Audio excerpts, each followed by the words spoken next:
Discofoot, le miroir du football de la diaspora congolaise.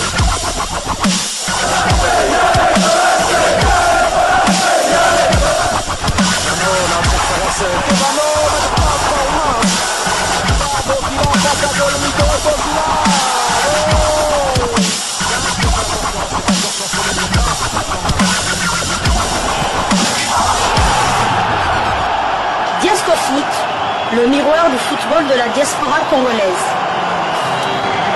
C'est l'heure de partager avec vous quelques news que nous avons pu récolter pour vous, des news concernant certains de nos internationaux ou des binationaux qui se sont illustrés dans leurs clubs respectifs.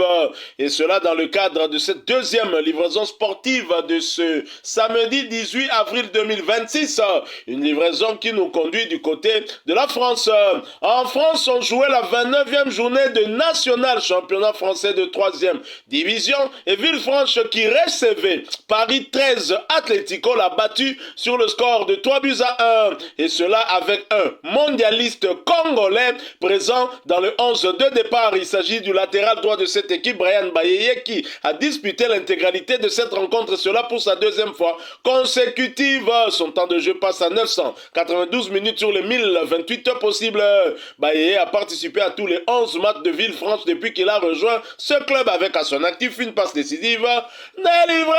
Après ce succès à la maison, qui plus est, Villefranche compte 36 points, 10 victoires, 6 nuls et 13 défaites, 32 buts inscrits contre 39 encaissés. Prochain rendez-vous, ce sera pour le compte de la 30e journée du même championnat et un déplacement sur le terrain du stade Malherbe de Caen le vendredi 24 avril prochain, l'heure restant à définir. Nous restons en France, mais nous quittons la D3 pour la D2. En Ligue 2 BKT, on jouait la 31e journée et Montpellier qui accueillait Grenoble l'a battu sur le score de 2-1. Là également, un des mondialistes de Sébastien Desabre était bien titulaire dans l'équipe haute avant de céder sa place à la 74e minute. Nathanaël Mboukou, puisque c'est de lui qu'il s'agit, voit son temps de jeu porté à 2254 minutes sur les 3166 possibles. Il a participé à 29 des 33 matchs de Montpellier avec à son actif 3 buts inscrits et 5 passes décisives délivrées. Après ce succès à la maison, qui plus est, Montpellier compte 47 points, 13 victoires, 8 nuls et 10 défaites, 37 buts inscrits contre 28 encaissés. Prochain rendez-vous, ce sera pour le compte de la 32e journée du même championnat et un déplacement sur le terrain d'Amiens SC de Messi Mubundu Manitou qui a totalement disparu des radars. On se demande bien qu'est-il devenu. Et ce match aura lieu le vendredi 24 avril prochain sous le coup de 19h de Kinshasa, 20h heure de Goma. Nous sommes à l'est de la République démocratique du Congo. Restons toujours en Ligue 2 BKT pour le compte de cette 31e journée.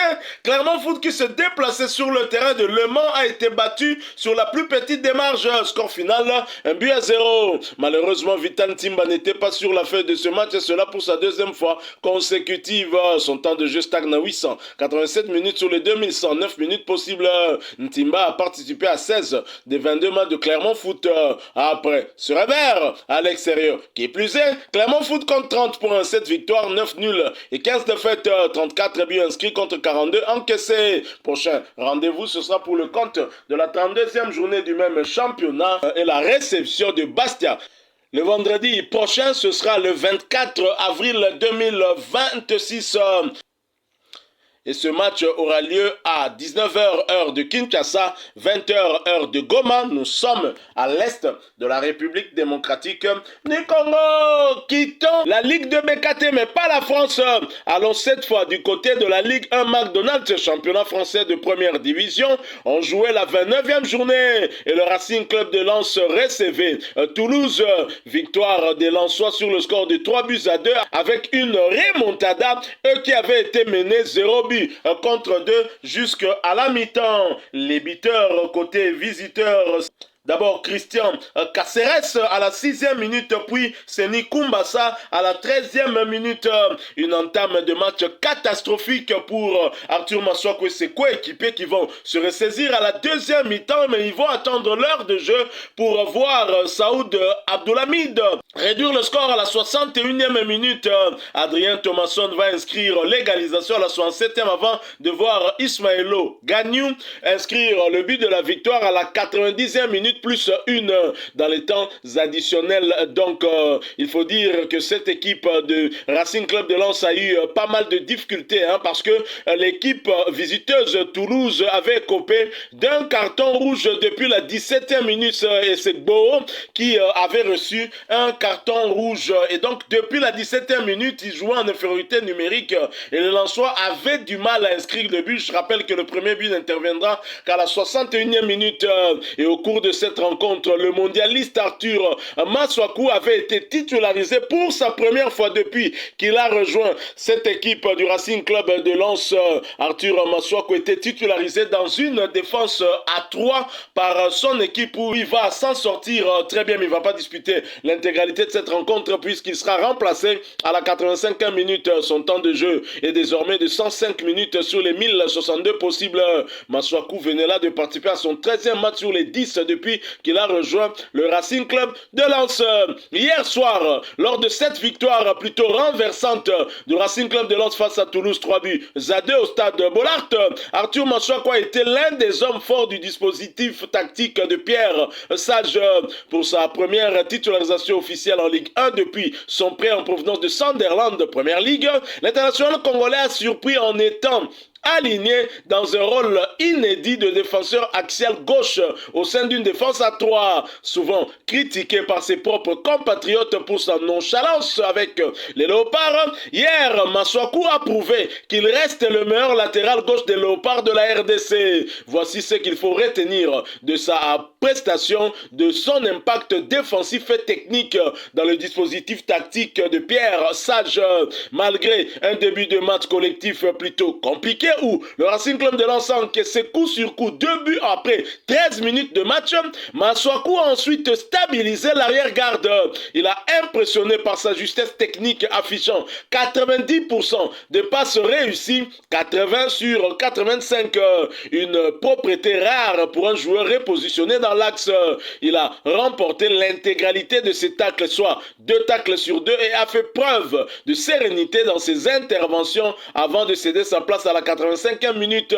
Et d'ailleurs, le site sportif Sofa Score lui a attribué une note de 6,7 sur 10, soulignant à la fois son implication sur le début de match raté, mais aussi son rôle crucial dans la maîtrise du ballon qui a permis au Racing de renverser la vapeur. Après cette victoire renversante du RC Lens, Pierre Sage, l'entraîneur des Sang et Or, a particulièrement salué la performance XXL d'Arthur Masuaku qu'il avait choisi de titulariser dans un rôle inédit de défenseur axial gauche dans une défense à 3. Voici ce qu'a dit son entraîneur en conférence de presse d'après-match sur Arthur Masuaku. Masuaku est parmi les meilleurs défenseurs du monde dans ce registre spécifique. Sage a donc souligné que Masuaku avait donné totale satisfaction pour sa première titularisation en Ligue 1 sous ses ordres. Alors qu'il est traditionnellement latéral, Pierre Sage estime désormais qu'il est meilleur en tant que défenseur central qu'au poste de piston ou latéral gauche. Voilà donc, il faut savoir qu'il ne reste plus que 5 matchs avant la fin du championnat français de première division. Arthur Masuaku a montré qu'il a son mot à dire. Il a donc répondu sur le terrain à tous ces détracteurs qui pensent que Sébastien Desabre devrait le laisser de côté et prendre un autre latéral gauche. Et maintenant, j'ai compris pourquoi Sébastien Desabre l'avait convoqué malgré son temps de jeu dans son équipe. Après ce succès difficile. 3-2 contre Toulouse. Le Racing Club de Lens reste deuxième de Ligue 1 avec 62 points. 20 victoires, 2 nuls et 7 défaites. 57 buts inscrits contre 29 encaissés. Prochain rendez-vous, ce sera pour le compte de la 30e journée du même championnat. Un déplacement sur le terrain du Stade Brestois le vendredi 24 avril prochain sous les coups de 19h45 de Kinshasa, 20h45 heure de Goma. Nous sommes à l'est de la République démocratique du Congo. Très chers amis, Bolobini Nipona Maswaku. Maswaku aza mutu akomekisa ye aza la titulaire te. Bomoni siko ke de sabre alaki na raison. Qui sommes-nous pour la bouder entraîneur au deuxième na Ligue 1 derrière Paris Saint-Germain pour Toboya Maswaku? Qui sommes-nous? Est-ce que nous sommes l'expertise qu'on le Pierre Sage? Alors bien que Maswaku est parmi les meilleurs défenseurs dans le registre Wana. Et on sait que Sébastien Desabre est quelqu'un qui aime aussi parfois jouer avec une défense à 3. Mais ne savait peut-être pas qu'Akoué Kolongola Maswaku comme piston a tiaillé Lokola troisième défenseur central, côté gauche. Na place où Attiaka Kapouati. Ah, ils ont matière pour la staff technique Nabiso. Donc voilà, et dites-nous en commentaire en tout cas ce que vous en pensez. Mais en tous les cas, Maswaku, c'est vrai, il n'a pas été trop excellent. Sa note en dit un peu long aussi, 6.7, ce n'est pas la meilleure note de son équipe. Et d'ailleurs, les deux autres défenseurs centraux sont notés à 8, je pense bien par le même site SofaScore. Mais Maswaku a élevé son niveau, surtout en seconde période, pour stabiliser cette défense qui avait pris l'eau en 7 minutes d'écart a encaissé coup sur coup 2 buts. Voilà qu'au finish, le Racing Club de Lens l'emporte. Tant mieux pour notre têtu national. Voilà, si vous avez aimé cette deuxième livraison sportive de ce samedi 18 avril 2026, laissez-nous un maximum de j'aime. Partagez avec nous en commentaire votre point de vue. Abonnez-vous sur cette chaîne Diasco Foot parce que nous sommes et restons le miroir du football de la diaspora congolaise.